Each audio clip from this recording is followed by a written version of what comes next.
ፓሽን ያለው ሰው ነው የሚያስፈልገው። ውስጡ ኃይል ያለው ሰው ነው የሚያስፈልገው። እችላለሁ የሚል ሰው፣ ይረዳኛል ጌታ፣ እወጣለሁ፣ እሰራለሁ፣ ኃይል አገኛለሁ። ስሜት አይደለም፣ እሳቱ መጥቶ ይገባባሃል። ፓሽን ያላችሁ ሰዎች ምን አይነት ፓሽን?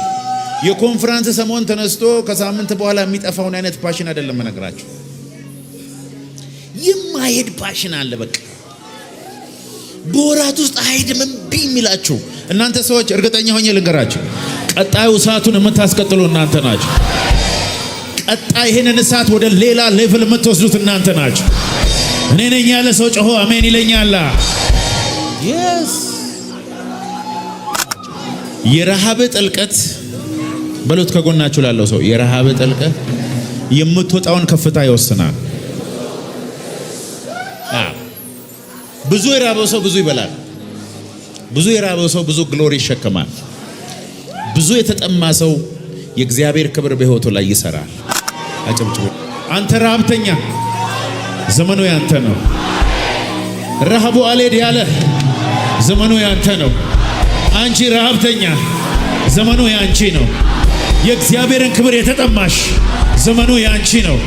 ወደ ኋላ የቀረሽ ቢመስልሽ እንኳን ከሰዎች ወደ ኋላ የቀረ ቢመስልህ እንኳን አንተ የደረስክበት ከፍታ ሊደርሱ አይችሉም። እግዚአብሔር በእሳቱ ወደ ላይ ያነሳሃል። አጨብጭቡ ለጌታ። ሃሌሉያ ሃሌሉያ በሉ። ኢየሱስ ደግሞአለ ኤርምያስ 1:4 ኤርምያስ 1:4 አንብቡት እስቲ።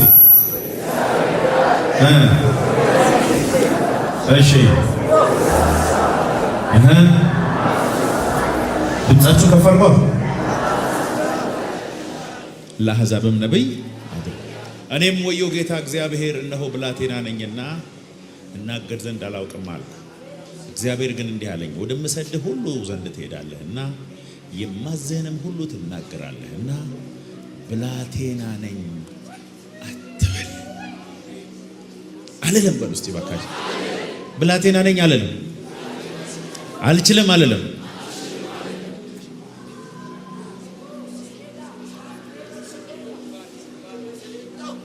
አትበል፣ አልችልም አትበል፣ አላውቅም አትበል፣ ዘመድ የለኝም አትበል፣ እውቀት የለኝም አትበል። እኔ ወደ ምልክት ሄዳለህና ብላቴና ነኝ አትበል። ወዮ ጌታ እግዚአብሔር ሆይ እኔ ታናሽ ነኝ፣ እንኳን እኔ ከኔ ከፍ ከፍ ከፍ ያሉ ሰዎች አንተ የምትለውን ሊያደርጉ አይችሉም። ጌታ ሆይ ብላቴና ነኝ ይቅርብኝ አትበል። ምክንያቱም በሆድ ሳልሰራ አውቀሃል፣ ከማህፀን ሳትወጣ ቀድሻለሁ። በሆድ ሳልሰራ ከኛ ውስጥ መልኩን የመረጠ ከለሩን የመረጠ ቁመናውን የመረጠ የሚወለድበትን ዘመን የመረጠ ሰው የለም። በዓለም ላይ በእግዚአብሔር መንግስት ውስጥም ይሁን በዚህ ምድር ላይ ትላልቅ ስራ የሰሩ ሰዎች ምንም ስራ ካልሰሩ ሰዎች በምንም አይሻሉ። በምንም ዓለም ላይ እንደነሱ መሆን የምትፈልጋቸው ሰዎች ካንተ በምንም አይሻሉ። የሚሻሉበት ነገር ምንድነው? ብላቴና ነኝ አይሉ፣ አልችልም አይሉ። እኔ ባሌ ነኝ፣ ከባሌ ወጥቼ ማን ከባሌ ወጥቶ ሰው ሆኖ ነው እኔ ሰው ሆኖ አይሉ። የባሌ ሰው ስለሆነ ነው። ከአርባ ምንጭ ወጥቼ እንዴት አይሉ። የሚሉት አንድ ነገር ነው። ይሄ መነሻዬ ነው፣ መድረሻዬ እግዚአብሔር ያየልኝ ነው። ዛሬ ሁላችሁ የሆነ እሳት ነው አጥንተ ውስጥ የሚገባው። ሰፈር ውስጥና መንደር ውስጥ መዋል ያቅታል። ከዚህ በኋላ ትንሽ ትንሽ ስሞል ማውራት አይዲያውን ኢንተርቴን ማድረግ በኢየሱስ ስም ሲስተም ሪጀክት ያደርገዋል። ከዚህ ሻራ ባጋታ ላባራዳባ ብላቴና ነኝ፣ አልችልም፣ መናገር አይሆንም፣ ተብታባ ነኝ፣ ተወኝ እባክህ እግዚአብሔር ሆይ ሲለው አንተ ራስህ ተው። አንተ የምታውቀው ስላንተ አሁን ያለህበትን ሁኔታ ነው። እኔ ደግሞ ስላንተ ማቀው ከመወለድ በፊት ከባድ ነብይ መሆንን ነው። የነቢያቶች ሁሉ አባት መሆንን ነው። ይኸውላችሁ ውስጣችሁ የተቀመጠውን የግሬትነስ ሲድ ዛሬ እንደ እግዚአብሔር ነብይ አክቲቬት አድርገዋል። እኔ አድንህ ዘንድ ካንተ ጋር ነኝና ከፊታቸው አትፍራ። ቁጥር 9ን ሁላችንም ቁጥር 9ና 10ን ከፍ ባለ ድምጽ እናነባለን። እግዚአብሔርም በለው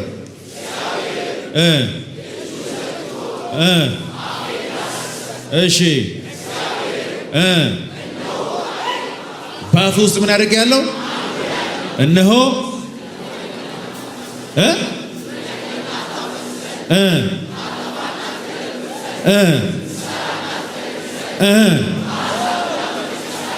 መቼ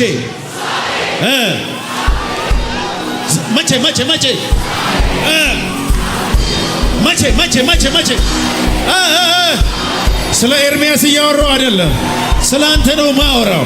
ትነቅላለህ፣ ትተክላለህ፣ ታፈርሳለህ፣ ትገለብጣለህ፣ ትሄዳለህ፣ ትሰራለህ፣ ትወጣለህ፣ ትበራለህ። በኢየሱስ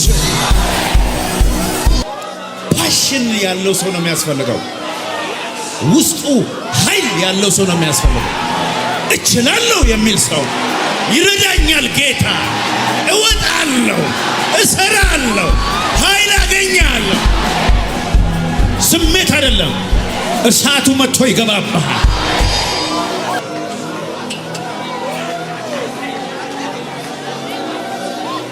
የአልችልምን ልባችሁ ውስጥ የተቀመጠ የአልችልም ብርጭቆ መዶሻ ይዤ አሁን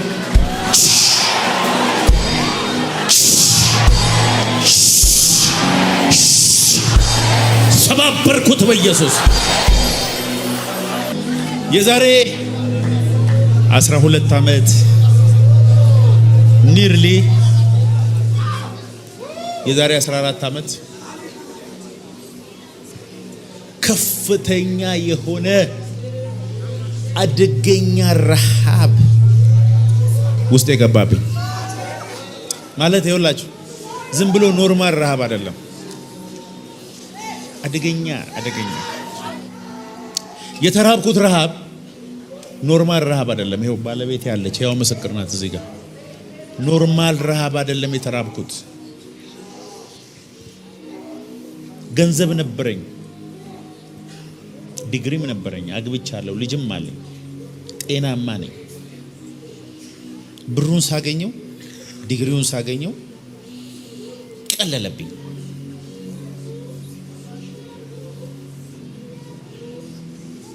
እና መንፈሳዊ ቻናሎችን ነበር ማየው።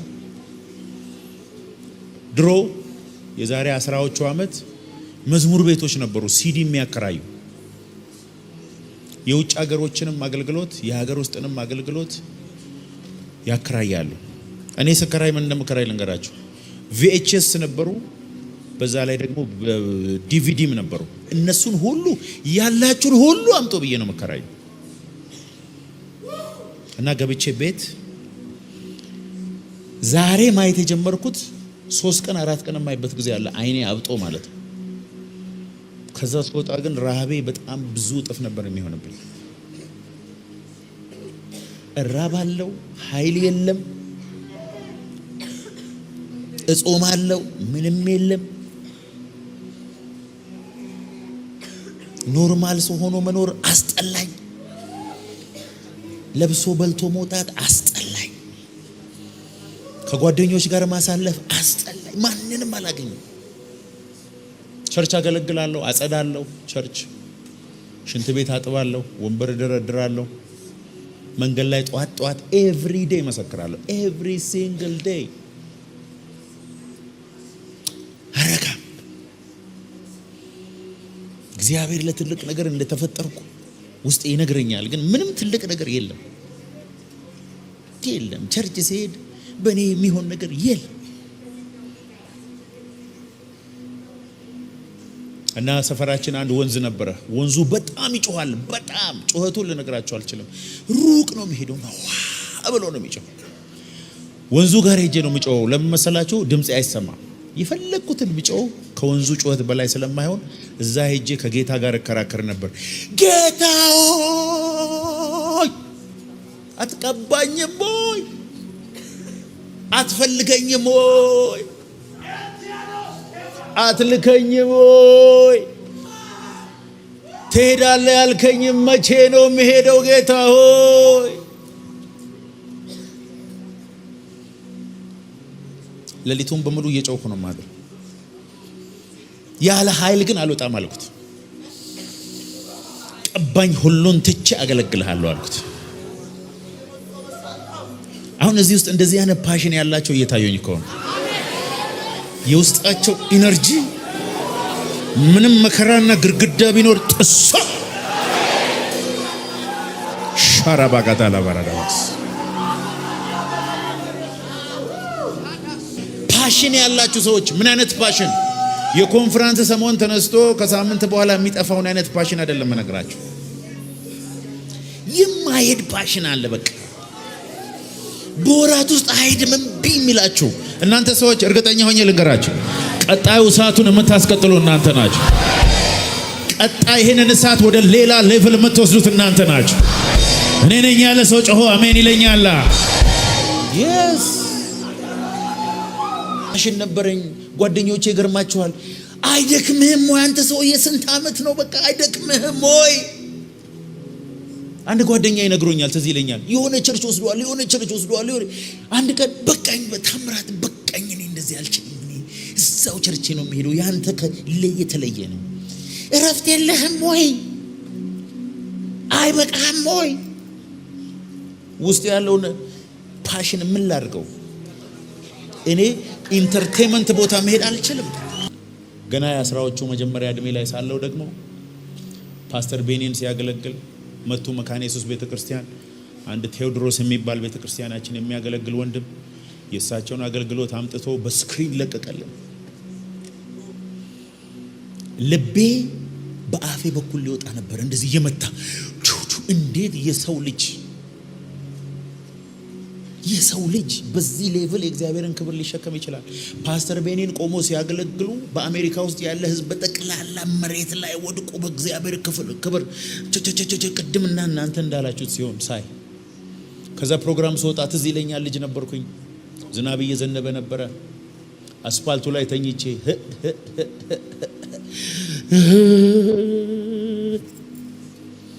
ጌታ ሆይ እንደ ፓስተር ቤኒን ለአንድ ቀን ብቻ አድርገኝና እድሜን ውሰደው ብዬ አለቀስኩ። ከዛ በኋላ ከ20 ዓመት በኋላ አሜሪካን ሀገር ለአገልግሎት ሄድኩ። ለአገልግሎት ሄድኩት የኔን አገልግሎት ለመካፈል ከብዙ ሀገር የመጡ ሰዎች ባሉበት እኔ ለማገልገል ነው ሄድኩት። ከዛ ፓስተር ቤኒን እኔ የማገለግልበት ሀገር መጡ። ያን ቀን ደግሞ ኢትዮጵያ ውስጥ ሪቫይቫል ካስነሱት 2 ሰዎች አንዱ እዛው ነው የሄድኩበት ከተማ ላይ ያረፉበት ቀን ነበር። 50 ዓመት ሪቫይቫሉን ያስቀጠሉ ሰው ናቸው። የሳቸው የሞቱ ቀን፣ ፓስተር ቤኒን የማገኝበት ቀን እግዚአብሔር እንደዚህ ተናገረኝ። ቀጣዩን 50 ዓመት የሚያስኬደውን እሳት አንተ ትቀበላለህ አለኝ። በዓለም ላይ እናንተ አሁን አዳዲስ ጄኔሬሽን ስለሆናችሁ ስለ ፓስተር ቤኒን አታውቁም። በዓለም ታሪክ የእግዚአብሔርን ክብር በመግለጥ በመንፈስ ቅዱስ ኃይል በማገልገል ፓስተር ቤኒን የሚያክል ሰው ተነስቶ አያውቅም። ከሳቸው በፊትም ከሳቸው በኋላ በዓለም ታሪክ እኮ ነው የምነግራችሁ። የለም አሁን ስነግራችሁ ብዙዎቻችሁ ማን ነው ቤኒን ምንድነው ቤኒን እያላችሁ እንደሆነ እኮ አውቃለሁ። ታሪክ ጠይቁ፣ ታሪክ አንብቡ። ስለ ካትሪን ኩልማን ሰምታችኋል? ስለ ጆናታን ኤድዋርድ ሰምታችኋል ወይ? ስለ ማን ነው ሪቫይቫሊስት የምታውቁት? ስለ ኤሚ ሰምታችኋል? እስቲ የሰማችሁት ሌላ? ስሚዝ ዊግልስወርድ ሰምታችኋል? ጆን ዌስሊ ብራዘርስ ሰምታችኋል? እነዚህን ሁሉ ብትደምሩ የፓስተር ቤኒን በጣም ከባድ ነው። አሁንም በህይወት አሉ፣ ወደ ጌታ ሊሄዱ ነው። እሳቸው ጋር የወሰደኝ ምንድነው? ረሃብ ነው። እስቲ ረሃብ ነው በሉታ። ረሃብ። ሮኒ ሃዋርድ ጋር ሄጄ ቸርቹ አገልግዬ እዚህ ቤተክርስቲያን ሁለቴ የኮተቤውንም ስናስመረቅ ይሄኛውንም ስናስመረቅ ሮኒ ሃዋርድ ነው መጥቶ ያገለግል። አብዛኞቻችሁ አልገባችሁም። ሮኒ ሃዋርድ ወፍራም ፈረንጅ ነው የመሰላችሁ። ሰውየው የተሸከመውን ቅባት እዚህ ምድር ላይ በጣም አደገኛ ነገር ነው የተሸከመው። $100 ይዞ ነው አሜሪካ የገባው ከሳውዝ አፍሪካ። 65 ሚሊዮን ሰዎችን ለጌታ ማርኳል። ሰውየው ሲያገለግል ሰዎች መቆም አይችሉም። የረሃብ ጥልቀት በሉት ከጎናችሁ ላለው ሰው፣ የረሃብ ጥልቀት የምትወጣውን ከፍታ ይወስናል። ብዙ የራበው ሰው ብዙ ይበላል። ብዙ የራበው ሰው ብዙ ግሎሪ ይሸከማል። ብዙ የተጠማ ሰው የእግዚአብሔር ክብር በሕይወቱ ላይ ይሰራል። አጨብጭቡና ቁጭ በሉ። ከዛ በኋላ በየቦታው የሄድኩ እጅ ሳስጭን እኔ አሁን ጸጉሬ ብላጭ እኮ የስንት ሰው አሻራ አለብኝ። ሌሊት ነው የሚሄደው ፕሮግራም። የፎስ ፕሮግራም ካለ የመጀመሪያው ሰው ሌሊት የምገባው እኔ ነበርኩ። የሆነ ወንድም ጋር ሪቫይቫል ተነሳና እዛ ሄድኩኝ። እዛ በጠዋት ካልሄዳችሁ መግባት ስለማትችሉ በጠዋት ሄድኩኝ። ሲሄድ ዘበኛው ብቻ ነው የነበረው። ምን ነው ልጄ አሞ ነው አሉኝ። አላመመኝም ካልኩ ፕሮግራሙ የፎስ ፕሮግራም ነው አትገባም ነው የሚሉኝ። አዎ አልኳቸው። ምንድነው ያመመ ሲሉኝ ደም ብዛት አልኩ። በቃ የሆነ የሚመሳሰለው እሱ ነው ብዬ ነው። ደሜ እየተሯሯጠ ነው። ውይ በዚህ እድሜ አሉ። ለካ ውሸት ይቻላል እያለ ነው አንዳንድ ሰው። ከዛ በኋላ ገባው። ሰውየው የሚጸልየው ምን አይነት ጸሎት መሰላችሁ? የዲስክ መንሸራተት ያለባቸው ወደፊት ነው ይላል። እኔ ዲስኬን አላመመኝ። የስኳር ይላል። ቅባት የሚባል ነገር ጸልዮ አያውቅም ሰውየው። መቀባት የምትፈልጉ የለም። ሰውየው ለበሽታ ብቻ ነው። ስለዚህ ደም ብዛት ውጡ ሲባል ሄድኩ። ደም ብዛት አምቦ ነው አለኝ። አይ አላመመኝም። እና ለምን መጣ ታዲያ ሲለኝ ቅባት ፈልጌ ነው አልኩት።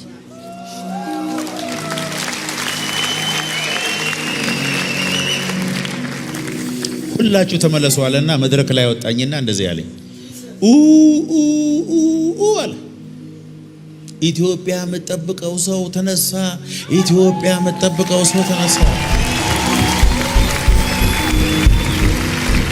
ሻባ አዶራ አማርኛ ቻል ካልቻልክ ችግር የለም። እንግሊዘኛ ቻል ካልቻልክ ችግር የለም። ቅባቱ ካለ በአማርኛ እየሰበከ ወደ እንግሊዘኛ ይተረጎማል። ቅባቱ ካለ በዓለም ላይ ተፈላጊ ሰው ትሆናለህ። ዛሬ የሰማይ አምላክ እግዚአብሔር ራብህን አይቶ ቅባቱን ይቀባሃል። ኢየሱስ ጌታ ነው። አጨብጭቡና ቁጭ በሉ። ይኸው ባለቤቴ ይኸው ምስክር ነች። በምድር ላይ የኔን ያህል ረሃብተኛ ልታገኘው አትችልም። ቅባት ከተባለ መተንፈስ አልችልም። በትምህርት ኢምፕረስ አታረገኝም። በገንዘብ ኢምፕረስ አታረገኝም። አታረገኝ። በተአምር አታረገኝ። ማኒፑሌትም አታረገኝ።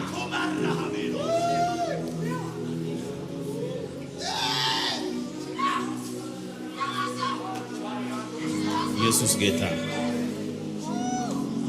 እጁን ዘርግቶ አፌን ዳሰሰ። ከዛስ እነሆ ቃሌን ባንተ ውስጥ አኖሬያለሁ። እነሆ እሳቴን ባንተ ውስጥ አኖሬያለሁ። እነሆ እሳቴን ባንተ ውስጥ አኖሬያለሁ።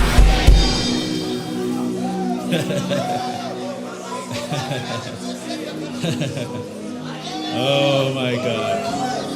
Oh my God. Oh my God. Oh my God. አንተ ረሃብተኛ ዘመኑ ያንተ ነው። ረሃቡ አልሄድ ያለ ዘመኑ ያንተ ነው። አንቺ ረሃብተኛ ዘመኑ ያንቺ ነው። የእግዚአብሔርን ክብር የተጠማሽ ዘመኑ ያንቺ ነው። ወደ ኋላ የቀረሽ ቢመስልሽ እንኳን ከሰዎች ወደ ኋላ የቀረ ቢመስልህ እንኳን አንተ የደረስክበት ከፍታ ሊደርሱ አይችሉም። እግዚአብሔር በእሳቱ ወደ ላይ ያነሳሃል። አጨብጭቡ ለጌታ።